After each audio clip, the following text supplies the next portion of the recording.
From the opinion pages of the Wall Street Journal, this is Potomac Watch. Steve Bannon is sentenced to 4 months for contempt of Congress as the January 6th committee finally issues its subpoena to President Trump. Welcome, I'm Kyle Peterson with the Wall Street Journal.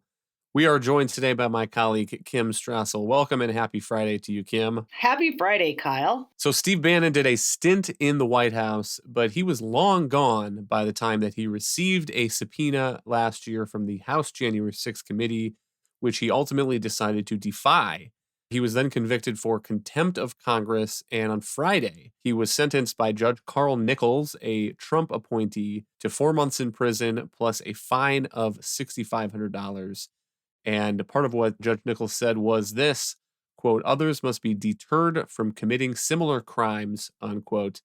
And let's also listen to a piece of what Steve Bannon said for himself outside the courthouse. Today was my judgment day by the judge, and he stated for the appeal. And we'll have a very vigorous appeals process. I've got a great legal team, and there'll be multiple areas of appeal. But on November 8th, there's going to have judgment on the illegitimate Biden regime, and quite frankly, that Nancy Pelosi and the entire committee.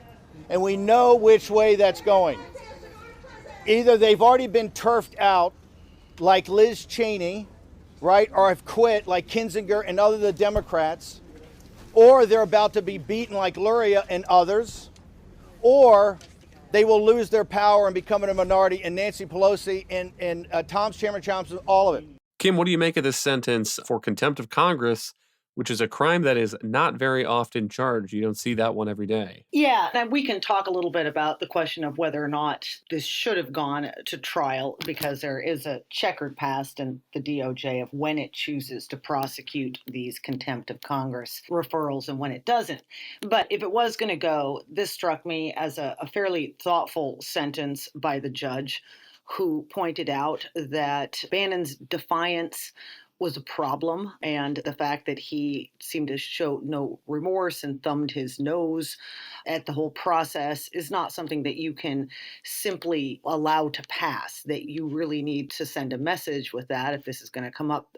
At the same time, I would note the Justice Department had asked for 6 months of jail time and a $200,000 fine. The judge imposed 4 months and a $6,500 fine. And he said that he took into account Bannon's belated effort to come to some sort of an agreement with the committee, even though that didn't work out. The fact that he had served in the Navy and his lack of criminal history. Also, interestingly, the judge mentioned the fact that there's some very unsettled questions about executive privilege.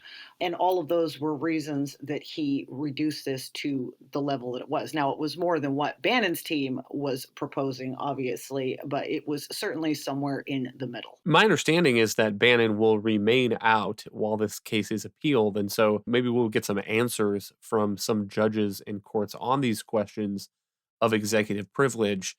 But it is a case that is more clear-cut, I think, than a lot of others. For example, the former White House Chief of Staff Mark Meadows has also been held in contempt. The Justice Department has declined to pursue that case, and to me, rightfully so. And there's a 2019 opinion from the Office of Legal Counsel in the Justice Department that I'll just quote a piece of to kind of explain what's going on here. And it says, "The immunity of the president's immediate advisors from compelled congressional testimony on matters related to their official responsibilities has long been recognized and arises from the fundamental workings of the separation of powers. This immunity applies to former senior advisors, such as the former White House counsel. Accordingly, the former counsel is not legally required to appear and testify about matters related to his official duties as counsel of the president." So that was an opinion related to, as it says there, the former White House counsel. And from a separation of powers standpoint, this makes some sense because the president and Congress are their own branches of government, and you want the president to be able to get good feedback, candid feedback from his advisors. And it would completely hamper that if those advisors were subject at any moment on a congressional whim to be marched up the Capitol Hill and asked whatever questions Congress might want to throw at them. But the Bannon case is particularly interesting because he was a former White House advisor, but he left the White House in August of 2017. And so, Kim, the January 6th committee is looking into the things that happened in the run up to the 2020 election, after the 2020 election, including President Trump's claims that the election was stolen, and then things that happened on and in the run up to January 6th and the riot on Capitol Hill. And that is pretty far removed from Bannon's departure from the White House in 2017. So I have a hard time thinking how any of the testimony that Congress was seeking here would have been related to his official duties or his advice to the president or something that would fall under what we would normally recognize as executive privilege. Right. Although this is a question, and the problem is that executive privilege has not been litigated to the degree that we know where those boundaries fall. I agree with you that I think it's a much harder case to make. Though, if you talk to Bannon's team, they would probably make the argument that executive privilege maybe covers the umbrella of informal advice. Again, I think that's a tough case to make, but this never having gone to court and there never having been any hard lines drawn, it's unknown. That was one of the reasons the judge brought it up.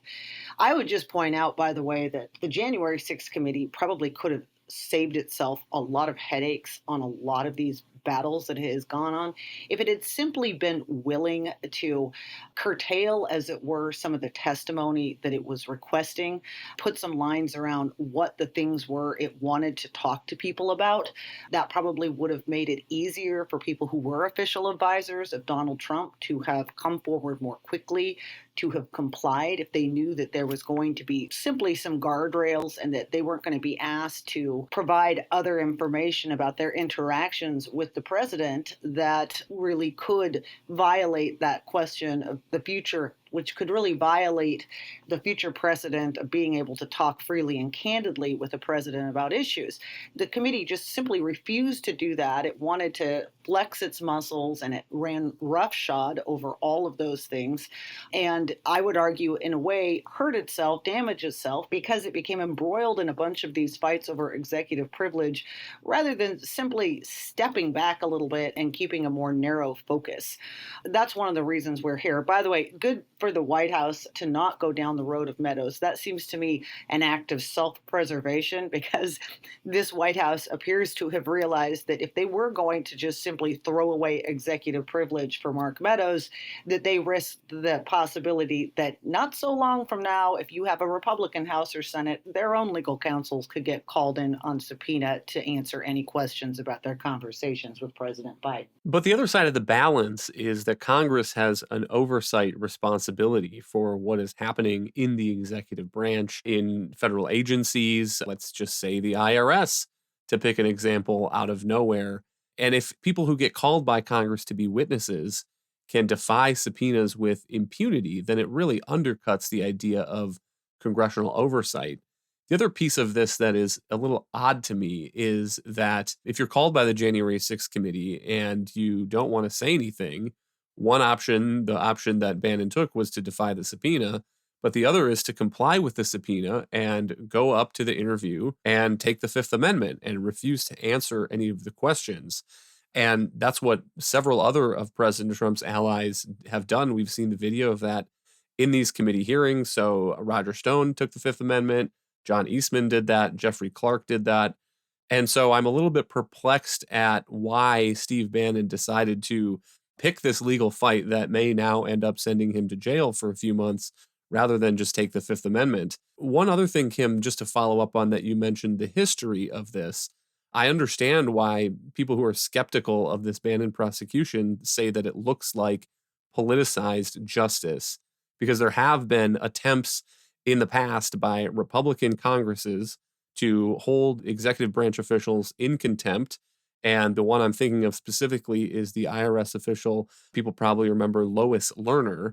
And those contempt citations were forwarded over to the Justice Department.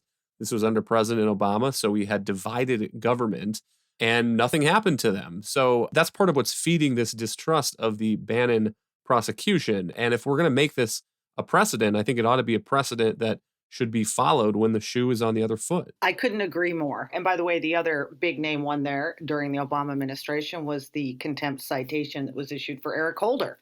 Now, of course, that was particularly awkward because he was the head of the Department of Justice. But I like the word you used earlier about balance, because I think it's worth stepping back here at a 30,000-foot view about these fights in general. There are these two principles that are in tension. As you said, Congress's right to engage in oversight and to compel testimony from the executive branch, the executive branch's right to executive privilege, to not have to bend the knee every time that Congress calls, and to maintain some things that are not Congress's business. And the way historically these were always sorted out is that, yes, you'd have a war of words, but ultimately after some time, both sides would come together. Usually Congress would get the documents it wanted or some testimony it wanted. Usually the White House was able to preserve some level of executive privilege, everybody happy. And that's why contempt citations have been relatively few over time. But that all escalated in the last years of the Trump administration when Democrats in Congress were intent on these investigations and their impeachment proceedings. Everything was a giant investigation. They were slapping out contempt citations right and left against Attorney General Bill Barr, Don McGahn. And I think that gets to your point about this question of why Bannon was resisting this. There's a lot of frustration on the other side now about the way in which Congress has used contempt citations, the decision by the Department of Justice to selectively prosecute the referrals that they get. And that probably was feeding into Bannon's decision to kind of make an issue out of this, as it were. And that's clearly what he's doing. You heard his speech there. He's making a political point.